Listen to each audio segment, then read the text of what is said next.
Bismillahirrahmanirrahim. Assalamualaikum warahmatullahi wabarakatuh. Salam sejahtera untuk semuanya. Salam kebajikan. Yang terhormat Bapak Ibu Asesor Tim Penilai Sertifikasi Dosen tahun 2025. Mengutip pepatah lama, tak kenal maka tak sayang, izinkan saya memperkenalkan diri. Saya Riz Handayani, dosen Prodi Manajemen Universitas IPJ Jakarta. Perlu saya sampaikan bahwa video pernyataan diri dosen adalah sebagai unjuk kerja dalam melaksanakan tugas dosen pada Tridharma Perguruan Tinggi dan sebagai persyaratan untuk kepesertaan sertifikasi dosen tahun 2025. Video ini akan berisi tentang pembahasan dan uraian materi berikut cuplikan video pembelajaran di dalam kelas. Saya mengampu mata kuliah bank dan lembaga keuangan lainnya atau BLK yang merupakan mata kuliah umum bersifat wajib dengan bobot 2 SKS dilaksanakan pada semester genap dengan menggunakan bahasa Indonesia. Mata kuliah ini dirancang dan dipersiapkan untuk memberikan pengetahuan tentang bank dan lembaga keuangan lainnya yang meliputi pokok-pokok bahasan sebagai berikut. Yang pertama adalah moneter. Setelah moneter, kita akan masuk ke bab berikutnya mengenai uang. Ada ruang lingkup lembaga keuangan bank, sumber-sumber dana bank, kegiatan mengalokasikan dana, peranan bank sentral atau OJK, ada bank syariah, ada pasar modal, lalu juga ada pasar uang dan pasar valuta asing. Ada penggadaian, koperasi, simpan pinjam, perusahaan asuransi, lembaga keuangan lainnya, dan akan ada review di akhirnya sebelum saya melakukan UTS. Adapun capaian pembelajaran mata kuliah, agar mahasiswa dapat memberikan penjelasan tentang lembaga keuangan, agar mahasiswa dapat menguasai dan mengimplementasikan hasil pembelajarannya. Yang pertama, diharapkan mahasiswa mampu menjelaskan secara mendalam tentang bank dan lembaga keuangan lainnya dengan perkembangannya dan kondisi melalui analis atau analisa dengan cara membuat makalah, presentasi, dan tugas. Yang kedua, diharapkan mahasiswa mampu menguasai ilmu lembaga keuangan yang merupakan unsur penting dalam perekonomian, di mana bahasan pokok ini bank lembaga keuangan ini meliputi 2 bahasan pokok, yaitu lembaga keuangan bank dan lembaga keuangan yang bukan bank atau non-bank. Yang ketiga, diharapkan mahasiswa mampu mengimplementasikan hasil pembelajarannya dengan didukung oleh sikap, keterampilan umum, keterampilan khusus, dan ilmu pengetahuannya sesuai dengan yang terurai pada CPL Prodi. Sedangkan media pembelajarannya, saya menggunakan media LCD, proyektor, ketika bertatap muka atau pembelajaran dengan offline, dan menggunakan Zoom atau Google Meet dalam pembelajaran online.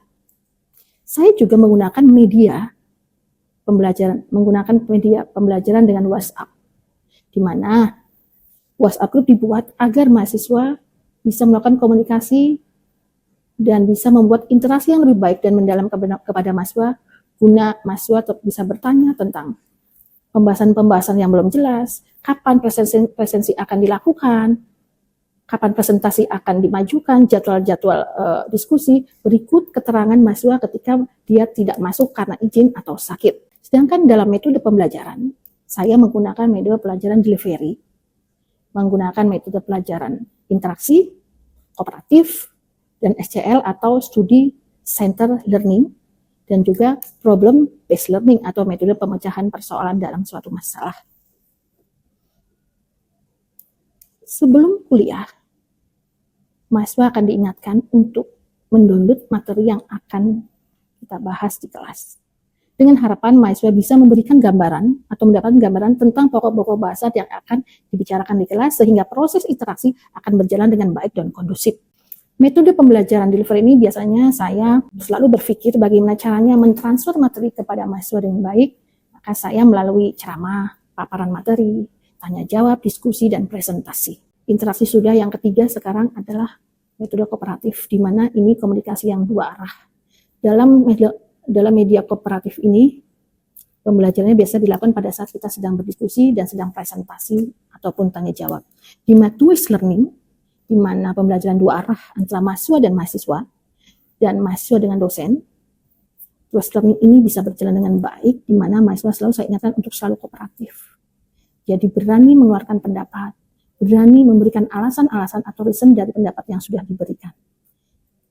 Jadi saya mendidik mahasiswa untuk kooperatif, untuk berani mengeluarkan pendapat, karena akan menjadi momen yang menarik buat saya ketika setiap mahasiswa mengeluarkan pendapatnya dengan karakter dan buah pikiran yang berbeda-beda.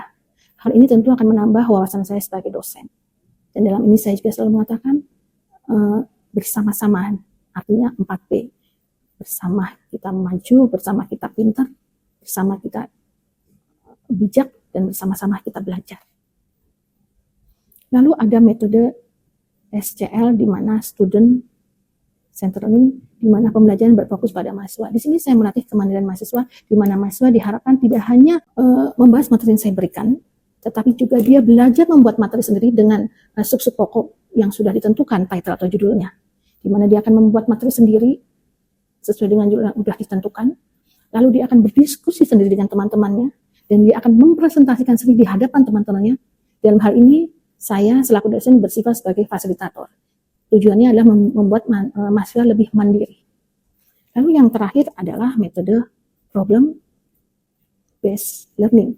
Metode pembelajaran dengan memberikan banyak persoalan atau permasalahan untuk dicarikan solusinya atau jalan keluarnya. Metode ini saya lakukan untuk membuat mahasiswa menjadi lebih bijak dalam membuat aturan-aturan di lingkungan setempat dengan tepat dan mempertimbangkan kepekaan-kepekaan di sekelilingnya. Di mana saya sebagai dosen akan memberikan contoh-contoh soal yang bersifat kasus.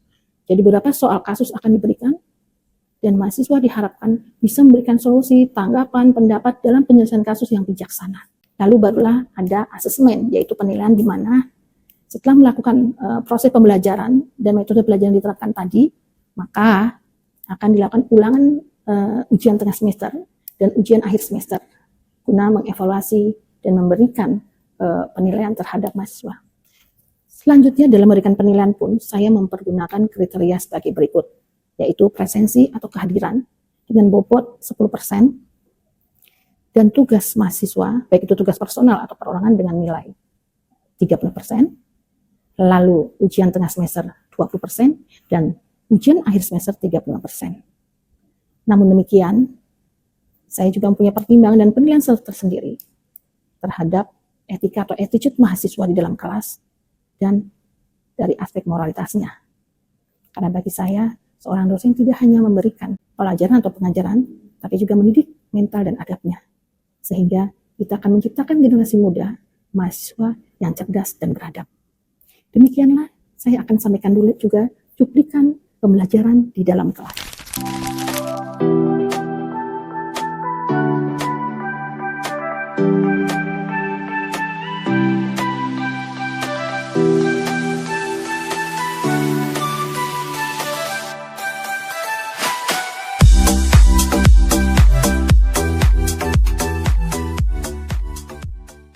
Selamat pagi semuanya.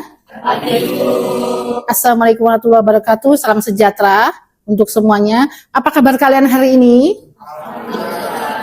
Iya nih, udah cantik-cantik, udah ganteng-ganteng ya. Jadi baik-baik apa sangat baik nih? Sangat baik. Kalau gitu diganti, bukan selamat pagi, semangat pagi semuanya. Semangat pagi. Oke. Seperti biasa, bahwa setiap perkuliahan kita tentu pertama kita melakukan presensi, tapi presensi biasanya kita pakai barcode di depan, tapi nanti ya setelah ini kita ini kan pertemuan yang keberapa, 13 ya? Pertemuan 13 yang nanti selangkah lagi kita satu pertemuan lagi kalian akan UAS. Dan disitulah akan ada asesmen, kita akan ada penilaian dan evaluasi ya. Nah sekarang sebelum kita mulai kuliah, kita berdoa dulu sebelumnya bersama-sama menurut agama dan kepercayaan masing-masing ya.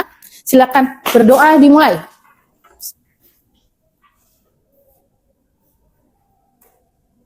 Selesai. Ya. Semoga ilmu hari ini bermanfaat untuk semuanya dan kalian diberi oleh Allah itu kemampuan menyerap ilmu dengan baik dan cepat. Oke? Nah, amin. Sekarang kita lihat hari ini sebenarnya ya kita bab 7 berarti ya. Bab 7 untuk ada sesuatu yang kemarin kurang dipahami. Jadi Bu, tentang bank syariah, coba Ibu lihat tadi bab 13, sebenarnya bab 13 itu saran nulis kita bank syariah. Mohon diperhatikan karena hari ini materi tentang bank syariah. Tentu kalian semalam kan sudah dilihat ya, sudah dibuka kan materinya. Jadi udah mengerti apa itu bank syariah. Setelah itu baru kita tanya jawab atau minimal pagi hari ini kalian sudah bisa mengerti bahwa bank syariah itu apa, ada gambaran. Jangan masuk kelas tidak tahu bank syariah apa ya. Inilah bank syariah. Bank syariah itu lembaga keuangan yang menjalankan kegiatan perbankannya berdasarkan prinsip syariah. Ya, prinsip syariah. Dia mengacu pada hukum syariah yang melarang adanya riba atau apa, bunga. Ada juga garar itu ketidakpastian, dan ada juga masyir itu tentang perjudian, sesuatu yang memang spekulasi. Ayo kita cari uang dengan berjudi, kita macam-macam kan bentuk perjudian sekarang, judi online, ada apa lagi judi, saham judi bukan tuh. Jadi kan macam-macam nih ya. Nah lanjut kita ke prinsipnya. Tadi itu kita mengenal bank syariah itu apa. Bank syariah itu yang tidak mengenal riba, yang tidak ada, terus tidak adanya masyir, tidak juga adanya apa tadi? Apa? Nah sekarang prinsipnya tuh larangan riba. Larangan riba ini dan dia menerapkan sistem bagi hasil. Dia bagi hasil, bukan riba bahasanya, ya. Jadi bagi hasil, berusaha bersama, bagi hasil sesuai dengan kesepakatan antara bank dan nasabah. Ya, jadi bagi hasilnya disepakatin dulu nih, oh sekian-sekian dihitung-hitung, yang dimana tidak ada unsur-unsur yang merugikan. Ya, terus berbasis akad syariah. Berbasis akad syariah itu ada berapa aja? Ya tadi ada mudarabah, ada murabahah, dan ijarah. Ijarah tadi ya, yang di atas. Ini akadnya nih.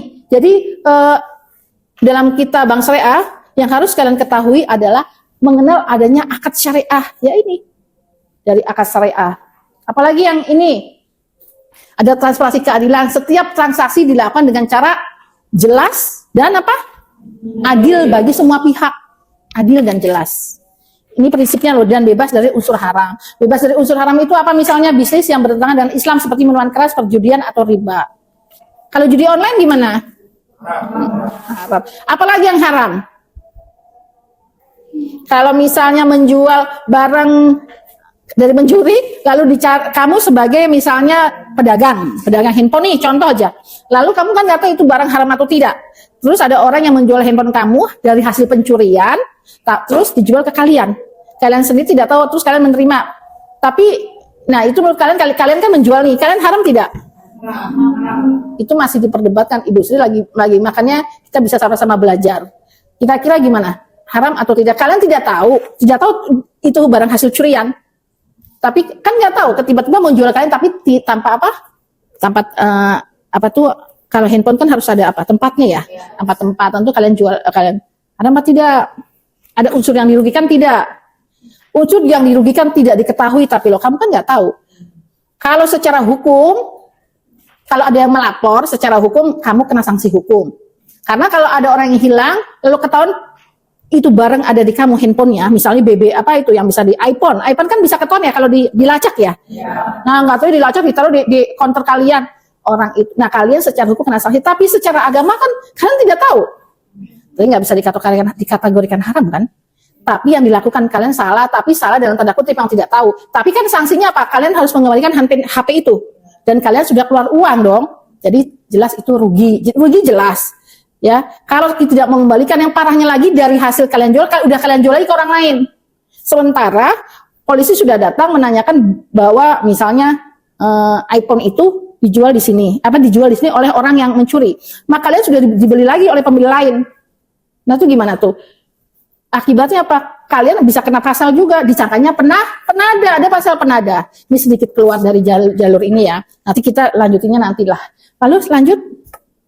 Ini ada bentuk-bentuk tabungan investasi. Kalau tabungan di bank syariah, kalau di kita kalau di bank konvensional misalnya BCA saja, BNI aja. Kalau dia selalu ada BCA syariah segala macam, BNI syariah. Dan ini bentuk produknya ada tabungan wadiah, ada tabungan darobah dan deposit syariah investasi dengan hasil yang sesuai akad ya. Dia mudarabah. Dengan sesuai akad mudarabah itu maksudnya yang mudarat untuk kepentingan bersama, kemaslahatan bersama, sama-sama enak, win-win solution. Ya, win-win solution. Sama-sama enak, sama-sama untung gitu loh. Jadi enak, penuh keterbukaan. Lanjut. Nah, ini ada produk bank syariah, kredit syariah, lalu yaitu mudarabah. Ini produknya, kredit syariah nih salah satunya. Lanjut.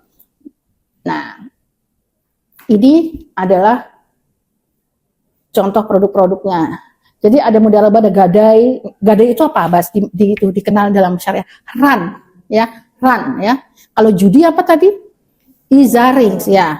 Lalu jadi muzarabah, wadarabah itu hal-hal yang apa? Salah satu tipe-tipe akad di dalam itu ya. Dan contoh, lanjut. Nah, ya udah. Ini perbedaan bank syariah dan konvensional.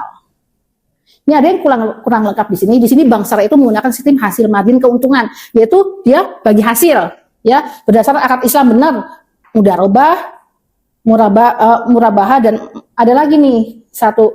Ini resiko investasi yang tidak ada di sini yang harus dilengkapi adalah sistemnya pengawasannya. Coba di sini pengawasan dari siapa? Lanjut, Bu, cek dulu pengawasannya. Belum kelihatan. Pengawasannya kalau bank syariah itu oleh OJK, sama seperti bank konvensional. Tapi oleh OJK dan apa? Dewan Pengawas Syariah, DPS. Ada dewan kalau bank konvensional itu OJK plus dia memiliki sistem pengawasan internasional. Ibaratnya nasional, internasional, ini Dewan Pengawas Syariah. Nah, ini kurang ditulis, tidak apa-apa. Ini kan kita diskusi ditambahin, kalian juga udah bisa paham, bisa searching kan? Karena prinsip kita itu kan katanya, selalu ibu katakan bahwa ibu itu bukan dosen kalian yang harus seperti apa, tapi ibu adalah dosen yang ditunjuk oleh kampus untuk mendampingi kalian di pelajaran bank lembaga keuangan ini, mendampingi kalian selama 1 semester, membimbing, memberikan arahan. Kalau pintar, kalian pasti udah pintar, bisa searching, bisa baca buku, beberapa buku tentang bank, tentang lembaga keuangan kan udah dijelaskan di semester lalu, bukunya pakai ini, kan kalian udah tahu belum searching, belum yang lainnya ya. Jadi udah hafal lah. Lanjut, di konsep-konsepnya tantangan bank syariah, ini ada tantangannya. Lanjut, tuh tantangannya gimana? Kurangnya pemahaman masyarakat tentang bank syariah, masih kurang beragam dibanding pelayanan bank konvensional. Tidak semua daerah memiliki akses yang mudah dilalui bank syariah. Contohnya, Bank BJB Syariah itu susah sekali di Depok. Ya, kebetulan ya Ibu tinggal di daerah Margonda, jadi hanya ada satu-satunya bank syariah. Kalau bank BJB ada, tapi BJB Syariah itu susah sekali. Kantornya cuma satu saja kecil. Bank syariah ya, jadi memang susah dijangkau ini. Jadi misalnya kalau yang besar seperti Mandiri Syariah, BNI Syariah memang ada, tapi kan tentu lebih banyak yang mandiri konvensional kan. Ya, nah itu menjadi tantangan buat nanti orang-orang syariah, bank-bank syariah untuk caranya melakukan promosi gila-gilaan yang bisa mendobrak levelnya ke pasar yang lebih bagus lagi sesuai dengan target marketnya dari perusahaan perbankan itu sendiri ya.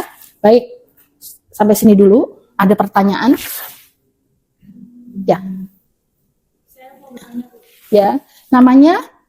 Saya Civika. Saya ingin bertanya, apa perbedaan bank syariah dan konvensional secara umum? Oh, secara umum ya, baik. Seperti tadi sudah dijelaskan, ya mungkin seperti kalau bank syariah dan bank konvensional seperti sudah dijelaskan di atas sih, sebenarnya pada prinsipnya hampir sama untuk diketahui, dicatat nih. Mereka kalau bank konvensional tentu pakainya apa? Dia lebih orientasinya tentu operasional, pengoperasian ininya adalah memikirkan profit atau keuntungan, ya sehingga dia ada riba. Bukan riba, bahasa saya lebih kayaknya ekstrim sekali, adanya bunga, ya bukan riba, bunga, tapi bunga itu sudah diatur sesuai dengan ketentuan perbankan nasional umumnya, tidak sembarangan, selayak mungkin kok, tidak bermasalah juga. Yang kalau bank syariah ini tentu tidak mengenal riba, ya dia mengandung sistem apa tadi kalau non riba? Apa? Bagi hasil. Nah kedua, kalau dari segi pengawasan landasan hukumnya, saya bicara landasan hukum dari bank konvensional itu, landasan hukumnya adalah semua tentang standar perbankan nasional dan internasional. Tapi kalau bank syariah landasan hukumnya apa? Al-Quran dan hadis, akad-akad yang ada di dalam aturan Islam, ya akad-akad yang berdasarkan akad-akadnya yang tadi ada akad apa tadi? Mudarabah, ya kan? Mubarabah, ya. Lalu ada isjaring, ada macam-macam. Ada apa? Ada lagi loh, satu lagi. Ya, Nah, itu. Yang kenceng dong. Musyarakah. Apa itu musyarakah? Musyarakah, yuk. Iya, kerjasama, ya. Musyarakah namanya musyarakah, bekerja sama, musyawarah kan bersama, mufakat, ya, antara bank dan nasabah. Nah, setelah landasannya itu sesuai dengan apa akad-akad yang ada dalam aturan Islam, dia juga ada dasar Al-Quran dan hadis. Lalu di bawah pengawasan seperti tadi Dewan Pengawas Syariah, itu landasannya. Terus produk-produknya bank konvensional itu kan kartu kredit, ya kan, tabungan, deposit berjangka. Sedangkan ini produk-produknya tadi apa? Tabungan apa? Kembali ke sini coba ingat tabungan apa? Tabungan mudarabah, deposit mubarakah gitu loh, ya. Jadi ada nama-namanya, ya, sesuai dengan akadnya gitu, ya. Sekarang Ibu tanya, oleh kalian balik bertanya, apa dasar hukum bank konvensional? Ya, ayo jawab, berdiri dong. Ini wajah cantik harus ini nih, kan kita mahasiswa nih. Di sini kita belajar bersama, ya, belajar bersama untuk pintar bersama. Jadi prinsipnya belajar bersama, pintar bersama, maju bersama, bergandengan tangan menuju cita-cita yang kalian harapkan. Jadi Ibu mendampingi kalian, tidak selalu Ibu selalu pintar dari kalian bisa lebih pintar dari Ibu. Kamu kan anak zaman sekarang membaca segala macam, tapi kita bisa sharing nih. Ya, oke, lanjut. Namanya dulu dong, Mbak. Saya Alfi, ingin menjawab pertanyaan dari Ibu Riz. Apa dasar hukum bank konvensional? Nah, bank konvensional ini ada beberapa poin penting dalam Undang-Undang Nomor 10 Tahun 1998. Yang pertama yaitu penyihatan bank. Undang-undang ini mengatur mekanisme penyihatan bank, termasuk langkah-langkah jika bank mengalami masalah keuangan. Yang kedua yaitu prinsip kehati-hatian. Prinsip kehati-hatian ini, bank wajib menjalankan usaha dengan kehati-hatian, termasuk dalam pemberian kredit. Yang terakhir yaitu pengawasan Bank Indonesia. Bank Indonesia atau BI memiliki wewenang untuk mengawasi dan mengendalikan perbankan. Ya, jadi nomor berapa tadi? Secara singkatnya? Nomor 10. Ada lagi yang mau menambahkan selain Undang-Undang nomor 10? Ada lagi yang mau menambahkan? Siapa nih namanya? Siapa ya? Undang-Undang nomor berapa lagi?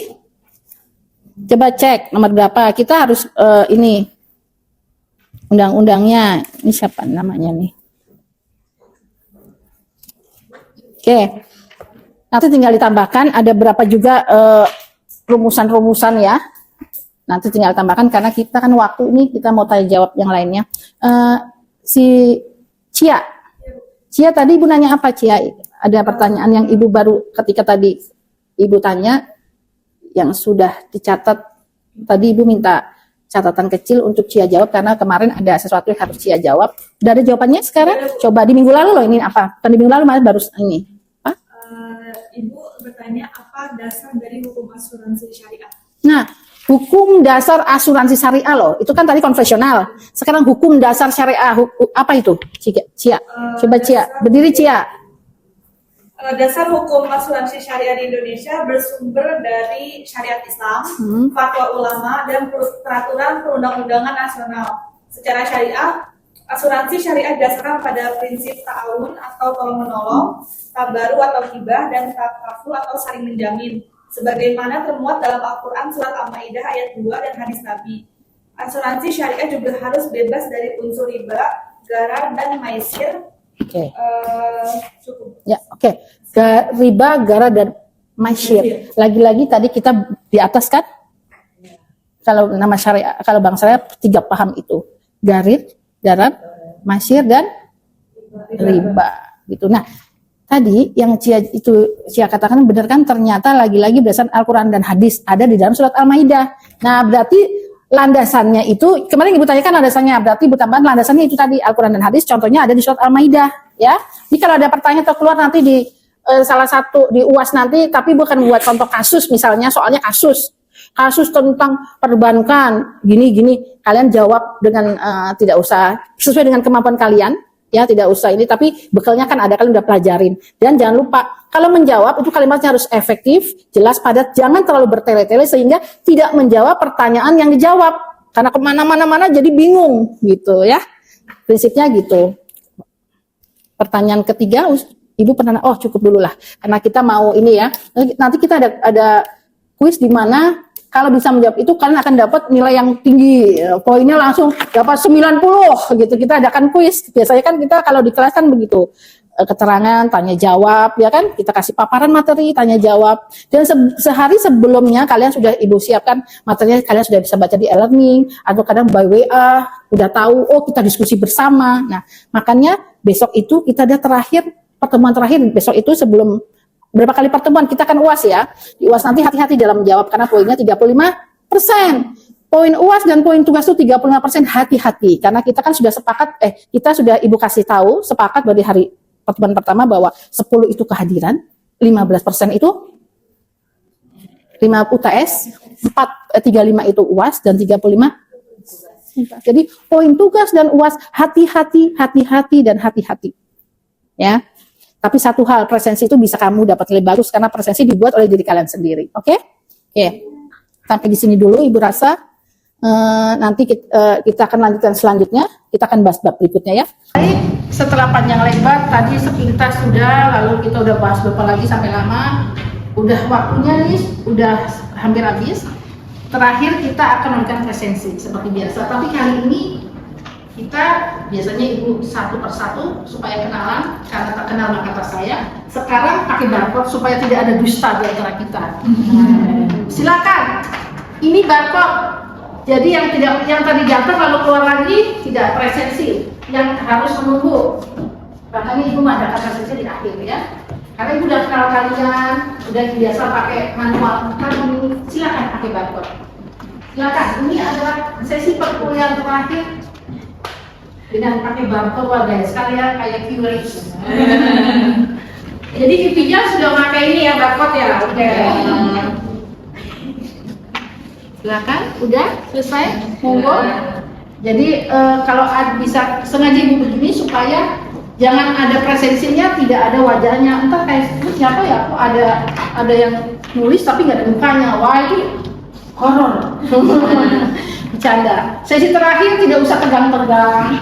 Tegangnya nanti aja ya, pokoknya jaga selalu semangat untuk minggu depan seperti biasa kita akan share lagi ininya materinya. Kuliah terakhir hati-hati jangan nggak masuk karena kita akan belajar kiat khusus itu bagaimana menyelesaikan UAS dengan baik dan tepat waktu ya. Oke. Terima kasih. Assalamualaikum warahmatullahi wabarakatuh. Selamat menjalankan perkuliahan selanjutnya.